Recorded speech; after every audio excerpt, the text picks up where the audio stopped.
दोस्तों, जैसा कि आप जानते हैं कि 25 अप्रैल को बोर्ड का रिजल्ट आया है और जैसे ही यह रिजल्ट आता है तो जितने छात्र छात्राएं वह अपना रिजल्ट देखने के लिए बेसब्री से इंतजार कर रहे थे। और उनमें से एक ऐसी छात्रा जो कि हाई स्कूल का एग्जाम दी थी और वह 25 अप्रैल की सुबह बहुत ही शीघ्र दौड़ते हुए आई, क्योंकि वह पढ़ने में इतनी तेज थी। उसे पूरा विश्वास था कि वह अवश्य पास होगी या टॉप करेगी। फिर वह अपने भाई से कहती है कि भाई, मेरे पास छोटा मोबाइल है, इसलिए तुम अपने फोन पर मेरा रिजल्ट देख लो, मेरा रोल नंबर इतना है। तो भाई उसका कहता है कि अभी फोन पर मैं काम कर रहा हूँ, थोड़ी देर बाद आना, मैं तुम्हारा रिजल्ट देख लूंगा। तो वह वहीं पर बैठ जाती है और इंतजार करने लगती है। जब भाई देखता है कि अपना रिजल्ट देखने के लिए इतना उत्सुक है और यहीं पर बैठी है, तो भाई को थोड़ी सी दया आती है और अपना काम रोक करके वह अपनी बहन का रिजल्ट देखने लगता है मोबाइल पर। जैसे ही वह रोल नंबर डालता है तो वह देखता है कि उसकी बहन ने अच्छे नंबरों से परीक्षा पास की थी। लेकिन उसके मन में आता है कि चलो थोड़ा बहुत मजाक भी कर लें अपनी बहन से, क्योंकि अक्सर इतनी छोटी मोटी मजाक भाई बहन में करता रहता है। उसे भाई ने अपनी बहन से कहा, जिसका नाम अनीता होता है। अनीता से बोलता, अनीता, मैं तुम्हारा रोल नंबर डाल करके मैं तुम्हारा रिजल्ट देख लिया है, तुम तो पास ही नहीं हो। इतनी मेहनत की हो तो तुम्हें तो पूरा विश्वास है कि तुम पास हो जाओगी, लेकिन सब में सारे अच्छे नंबर हैं, सिर्फ एक नंबर से तुम फेल हो। जब ऐसा अपने भाई के मुंह से सुनती है तो उसे विश्वास नहीं होता। वह बार बार अपने भाई से कहती है कि भाई एक बार फिर से देख लो, क्योंकि कहीं तुमने रोल नंबर गलत तो नहीं डाल दिया, किसी और का तो रिजल्ट नहीं देख लिया है। भाई बोलता, ऐसा नहीं है, क्योंकि मैंने रिजल्ट बहुत अच्छी तरीके से देखा है, तुम सिर्फ 1-2 नंबर से ही फेल हो। ऐसा सुन करके वह कुछ उदास होती है तो भाई को थोड़ा और मजाक करने का मूड होता है। वह अपनी बहन से फिर कहता है कि अनीता, ऐसा करो, तुम पढ़ाई फिर से शुरू करो, क्योंकि तुम्हें और भी मेहनत करने की जरूरत है, क्योंकि मात्र 1 नंबर से तुम रह गई हो और तुम्हारा पढ़ाई में मन लगता नहीं है, शायद इसीलिए तुम फेल हो गई हो। और अपनी बहन अनीता को ना जाने कितनी खरी खोटी सुनाने लगता है, लेकिन वह अंदर ही अंदर हंस रहा था, क्योंकि वह अपनी बहन के चेहरे को देखकर उसे बहुत मजा आ रहा था कि इसे कैसा महसूस हो रहा है। लेकिन उसकी बहन जो थी वह थोड़ा बहुत इमोशनल टाइप की लड़की थी, उसे कुछ अंदर से सदमा जैसा लगता है और वह सोचती है कि भाई एक बार मजाक करेगा, लेकिन यह तो बार बार जिसे कह रहा है, तो कहीं ना कहीं जरूर मैं 1-2 नंबर से फेल हो ही गई हूँ, तभी तो वह इतना प्रेशर डाल रहा है मुझ पर और मुझे डांट रहा है।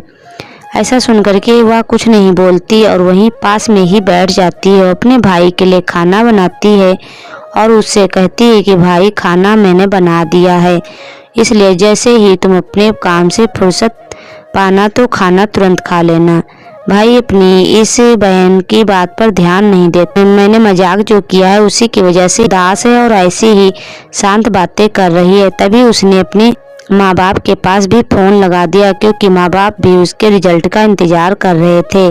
और जैसे ही उसके माँ बाप पूछते हैं कि अनीता आखिर एग्जाम में पास हुई नहीं पास हुई है, तो भाई सोचता है चलो मम्मी पापा को भी बेवकूफ़ बनाते हैं। वह उनसे कहता है कि अनीता जो है वह पढ़ाई अच्छे से नहीं की है, इसलिए 1-2 नंबर से फेल हो गई है। ऐसा सुनते ही उसके पापा बोले कि अनीता को फ़ोन दो, और अनीता ने जब फ़ोन लिया तो उसके पापा ने उसे बहुत खरी खोटी सुनाई। उसके बाद अनीता की माँ ने फ़ोन लिया, फिर कहा कि मैंने तुमसे कहा था कि अगर पास होना तभी घर आना, वरना नहीं आना, और तुम बताओ इतनी मेहनत के बाद फेल हो गई हो, क्योंकि मैं तुम पर इतना पैसा खर्च करती थी और तुम पर पूरा भरोसा था, लेकिन फिर भी तुम क्यों फेल हो गई हो। वह भाई की बात पे विश्वास कर लेती है। उसके बाद वह अपनी माँ की बात सुनती है तो उसे पूरा विश्वास हो जाता है कि कहीं ना कहीं बड़ा भाई और माँ बाप भी कह रहे हैं तो मैं फेल अवश्य हो गई हूँ, और सदमे में आ जाती है। फिर वह वहीं से चुपके से घर से निकल लेती है। भाई अपने काम में व्यस्त हो जाता है, वह ध्यान नहीं देता। वह तो सोचता है कि मैंने तो सिर्फ मजाक किया है, थोड़ी देर बाद मैं उसे बता दूंगा, लेकिन अपने काम में व्यस्त होने की वजह से वह इस मजाक को भूल जाता है कि उसे बताना है कि उसकी बहन अनीता जो है पास हो चुकी है अच्छे नंबरों से। लेकिन जब वह भाई अपने काम से फुर्सत पाके जैसे ही बाहर निकलता है, मोबाइल बंद करके वह इधर उधर उसे ढूंढने लगता है। कहता है कि अनीता मुझे खाना दो, लेकिन अनीता जो थी वह वहीं पर आस पड़ोस ढूंढने पर भी नहीं मिलती है। इसलिए उसका भाई तुरंत बाहर निकलता है, इधर उधर पूछता है कि अनीता यहाँ आई है, लेकिन आस पड़ोस के लोग कहते हैं नहीं। तो उसके बाद वह धीरे धीरे आगे निकल जाता है। थोड़ी ही दूरी पर जब पहुंचता है तो उसे एक लड़की के पड़ोस में दिखाई देती है। तो वह उसके पास जाता है और कहता है क्या तुम अनीता को जानती हो, जो कि मेरी बहन है, क्या इधर आई है? वह कहती है कि नहीं, मैंने उसे देखा है, एक लड़की को। वह तुम्हारी बहन है या नहीं है या मैं नहीं जानती, लेकिन वह इस तरफ गई है। भाई और गांव के कुछ लोग उसके पीछे भागते हैं और आगे जाने के बाद देखते हैं कि कुछ ही दूरी पर पटरियों पर उसकी बहन लेटी हुई है। वह अपनी जान देने ही वाली थी, लेकिन तभी ट्रेन आने में थोड़ा वक्त था, जिसकी वजह से तब तक उसका भाई वहां पर पहुंच जाता है। जैसे सदमा लगता है उस तरीके से वह चुपचाप वहीं पर पड़ी थी।